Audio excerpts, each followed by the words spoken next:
Kweli, unajua mwanamke ambaye anatoka uchafu, sasa hapa haijalishi uchafu wenye maambukizi ya bakteria au uchafu ambao hauna maambukizi ya bakteria, ila ni uchafu tu ambao unatoka ukeni. Mwanamke huyo hawezi kupata ujauzito. Cha kwanza hawezi kupata ujauzito kwa sababu atazuia movement ya sperm kutembea kulifikia yai. Kwa sababu atatengeneza zile obstacles kwenye ule uchafu ambao unakuepo kwenye kile kizazi.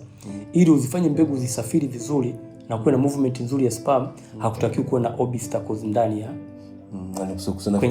kusiwe na vipingamizi. Sasa ule uchafu unavyokuwa mwingi, maana yake unazuia, kwanza una block mbegu haziwezi kufika wapi?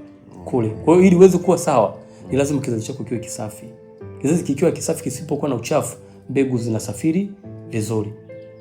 Lakini kitu kingine cha pili, mara nyingi tunasema ule uchafu ambao sasa ni uchafu mzuri, ambao ni uchafu ambao umesababishwa na tunasema na mabadiliko ya hormone, ambao umesababishwa na kinga zako za mwili. Ule huwa hautoi harufu, lakini kuna kipindi huwa unaanza kutoa harufu, kwa sababu ukikaa muda mrefu kwenye uterus au ukikaa muda mrefu kwenye cervix, ule uchafu, kwa sababu hutaweza kusafisha kutoa mpaka ndani, kwa sababu ule uchafu itafika kipindi utaganda.